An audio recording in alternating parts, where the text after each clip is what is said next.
안녕하십니까. 자, 지금부터 주택관리사 시험을 대비하기 위한 회계원리 강의를 시작하겠습니다.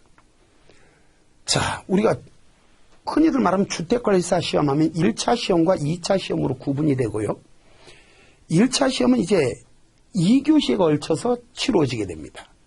그중에 이제 1교시에는 회계원리 그리고 시설개론을 보게 될 것이고 2교시에는 이제 민법을 이제 보게 되는데, 자, 고용불안의 시대에 본인의 총기만 지켜진다면은 정년의 걱정도 없고, 그래서 많은 분들이 도전을 하고는 싶어 하는데, 주택관리사 자격증 따고는 싶은데, 도전을 하고는 싶은데, 많은 사람들이 얘기를 하다 보면, 아이고, 그놈의 회계원리 때문에, 회계원리가 어렵다 보니까 감히 도전을 못한다 라는 얘기들을 하시는 분들이 계신데요. 제 생각에는 회계원리 그렇게 어려운 과목은 아닙니다. 물론 어떻게 공부를 하느냐, 누구한테 배우느냐에 따라서 차이는 있을 수 있겠습니다만, 여러분 생각보다 회계원리가 어렵지 않은 과목이라는 걸 스스로 느낄 수 있는 그런 강의를 해드리겠습니다. 다만 이 강의는 다른 강의에 비해서 조금 시간을 압축시킨 그런 강의로 진행이 되거든요. 우리가 통상적으로 이렇게 한 순환을 정상적으로 강의를 하기 위해서는 약 한 80시간 정도를 강의를 해야 제대로 된 강의를 사실은 할 수가 있습니다. 근데 많은 분들은 공부를 하는데 너무 시간이 오래 걸리다 보니까 조금 시간을 줄여서 공부를 할 수 있는 방법을 찾고자 하시는 분들이 생각보다 많아요. 그래서 최대한대로 시간을 줄이다 보니까 이 강의는 이제 45차시에 걸쳐서 진행이 되는데, 그러다 보니까 사실은 원하는 모든 내용을 전부 다 전달을 할 수도 없습니다. 그래서 제가 정상적인 기본서 같은 경우에는 회계원리 책이 한 800페이지 가까이 구성이 되는데, 이 책은 580페이지 정도로 책을 구성을 했어요. 그러니까 좀 많은 양을 줄였다는 얘기죠. 그렇다고 해서 이 580페이지에 있는 이 내용도 모두가 강의를 할 수 있는 것은 아닙니다. 그래서 저는 일반적으로 강의할 때 회계원리도 고득점을 맞을 수 있는 과목이다. 최소한 안 돼도 90점은 맞을 수 있는 과목이다. 우리가 재작년 같은 경우는 제 강의를 들으신 분이 100점을 맞았다는 분도 얘기를 제가 전달을 받기는 했었는데, 통상적으로 회계 100점 맞는 거는 거의 불가능하고요. 90점 후반대는 생각보다 많이 나와요. 다만 이 강의는 90점 이상을 목표로 하는 그런 강의를 진행을 하지는 않겠습니다.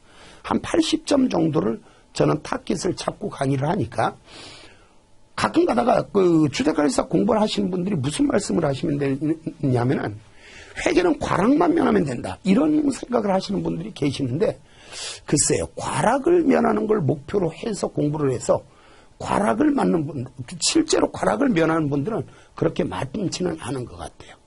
그래서 이왕이면은 좀 목표 점수는 높게 잡고, 시험이 어떻게 출제될지 모르거든요. 다른 과목도 어렵게 출제가 되는 경우가 있을 수 있습니다. 그럴 경우에는 이 다른 과목의 부족한 점수를 회계원리에서 채워줘야 되거든요. 그래서 이 강의를 들으신 분들은 이왕이면 목표를 좀 높게 잡고 한 7, 80점 이상은 맞을 수 있는 그런 강의를 하도록 하겠습니다. 자, 그럼 지금부터 회계 강의를 시작하도록 하겠습니다. 제일 처음에 회계 공부를 하기 위해서 먼저 회계 정의를 한번 살펴보려고 합니다. 물론 우리 시험에 회계 정의가 출제가 되기 때문에 강의를 하는 것은 아니고요. 회계 공부를 하는데 최소한 회계가 뭔지도 공부를 하는 건 우습지 않습니까? 그래서 이제 회계 정의를 살펴보는데, 우리가 회계 정의를 알기 위해서는 먼저 알아야 될 용어가 있어요. 우리 정보 이용자라는 표현이 있습니다. 정보 이용자. 다른 말로 이해관계자라고도 말을 하고요. 또 다른 말로 재무제표 이용자라는 표현을 쓰기도 합니다. 자, 다시 한번 정보 이용자, 이해관계자, 재무제표 이용자, 이런 표현을 쓰는데, 그렇다면 여기서 말하는 이해관계자는 뭘 말하느냐? 어떤 특정한 기업이 있을 때 그 기업과 관련해서 이해관계에 있을 수 있는 모든 사람들, 이 사람들을 우린 이해관계자다라고 말을 해요. 자, 도대체 이런 이해관계자는 어떤 사람들이 있는가 알 필요까지는 없죠. 그냥 대표적인 예로 뭐 주주, 뭐 채권자라든가 종업원들이라든가 거래처라든가 뭐 금융기관이라든가 아니면 정부기관, 감독당국, 세무서 같은 것도 마찬가지고 어떤 특정한 기업이 있을 때 이 기업이 어떤 기업인가 이 기업과 관련해서 이해관계에 있을 수 있는 모든 사람들, 우린 이 사람들을 이해관계자. 시험에 다음 중 이해관계자가 아닌 사람들은 이런 문제는 없어요. 그러니까 기업과 관련해서 이해관계에 있을 수 있는 모든 사람들, 이 사람들을 이해관계자 또는 정보이용자라고 하는구나 정도만 이해하시면 되죠. 그런데 이러한 이해관계자는 크게 두 부류로 구분이 됩니다. 뭐가 있는가? 내부 정보 이용자라는 사람들이 있고요. 외부 정보 이용자라는 사람이 있어요. 그 내부 정보 이용자는 뭐냐? 그 기업 내부에서 그 기업의 관리적 의사결정을 내리는 위치에 있는 사람들. 관리적 의사결정을 내리는 위치에 있는 사람들. 예를 들어서 경영진이라든가 이사회라든가 뭐 중간관리자급 이상을 내부 이용자라고 볼 수 있습니다. 자, 일부 책에는 기업 내부에 있으니까 내부 이해관계자, 외부에 있으니까 외부 이해관계자 이렇게 설명되어 있는 책들이 많은데 잘못된 표현이고요. 내부 이용자는 그 기업 내부에서 그 기업의 관리적 의사결정을 내리는 위치에 있는 사람들, 이 사람들을 내부 이용자라고 하고 대표적으로는 경영자 정도만 생각하셔도 무방합니다. 예를 들어 어떤 특정 기업을 방문을 한다. 가장 먼저 만난 사람이 누구예요? 수의 아저씨거든요. 그럼 수의 아저씨는 내부 이해관계자냐 외부 이해관계자냐 묻는다면 그분들은 외부 이해관계자입니다. 왜? 의사결정을 내리는 사람들은 아니거든요. 저 사장 잘라 마라. 어떤 물건을 팔아야 될까? 얼마에 팔아야 될까? 누구하고 거래를 해야 될까? 의사결정을 내리는 사람들은 아니란 얘기죠. 어쨌든 우리가 내부 정보 이용자를 제외한 나머지 모든 정보 이용자를 외부 이용자라고 합니다. 다시 한번 회계 공부하면서 가장 먼저 들은 거 정보 이용자, 다른 말로 이해관계자라는 표현 들어봤고요. 이러한 이해관계자는 크게 두 부류, 내부 이해관계자, 외부 이해관계자가 있다라고 말씀을 드렸고요.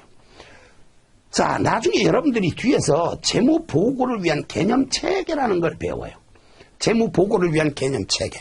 이 체계는 외부 이용자를 위한 재무보고의 기초가 되는 개념을 정립한 것이다 라고 말을 했는데 흔히들 재무보고를 위한 개념체계, 회계의 총론 부분이라고 할 수 있는 건데 바로 그 재무보고를 위한 개념체계를 강의를 할 때는 이해관계자를 내부정보 이용자, 외부정보 이용자 이렇게 구분을 하는 게 아니라 주요 이용자 그리고 기타 당사자, 그러니까 주요 이용자와 잡동사니 이해관계자로 구분이 된다라고 강의를 할 거예요. 자, 이때 주요 이용자는 누굴 말하는가? 현재 및 잠재적 투자자, 대여자 및 기타 채권자, 줄여서 말하면 투자자와 채권자를 주요 이용자라고 말하고 투자자와 채권자를 제외한 나머지 모든 이해관계자를 기타 당사자라는 표현을 씁니다.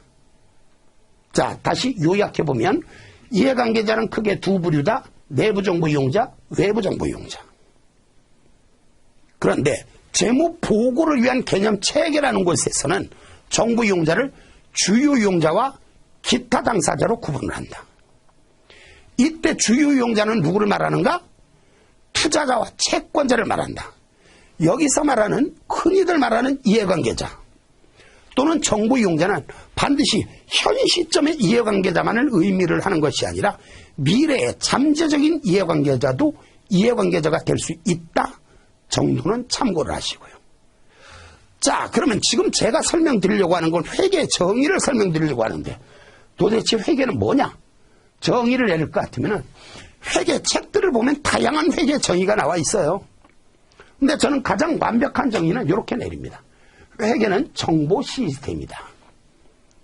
자, 왜 이런 표현을 쓰는가? 기업과 관련한 정보 이용자들은 특정한 기업과 관련해서 어떤 의사결정을 내려야 되는 경우가 있어요. 그럼 그들이 의사결정을 내릴 때는 어떻게 하는가? 특정한 기업에서 만드는 여러 가지 정보들, 기업에서는 이러한 정보 이용자들에게 의사결정에 도움을 주기 위해서 그들에게 필요한 여러 가지 정보를 생산을 합니다. 그리고 그 정보를 정보 이용자들에게 전달을 합니다. 그리고 정보 이용자들은 이것을 이용을 해서 의사결정을 내리게 되는 거죠. 바로 정보 이용자들에게 필요한 정보를 만들어서 전달하고 정보 이용자들이 이것을 이용해서 의사결정을 내리는 단계까지를 체계화시킨 것, 시스템화시킨 것. 우리는 이걸 회계라고 말을 해요. 그래서 회계 정의를 내려라. 그럼 회계는 정보 시스템이다. 이렇게 정의를 내리시면 돼요.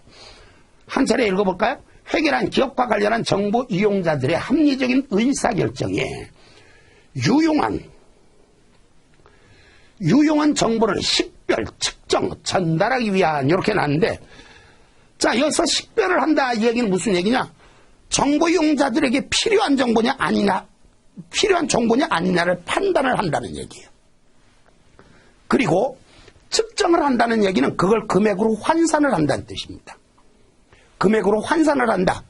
그러니까 앞으로 회계 공부하면서 측정한다 이 얘기는 무조건 금액으로 환산한다는 뜻으로 받아들이시면 돼요.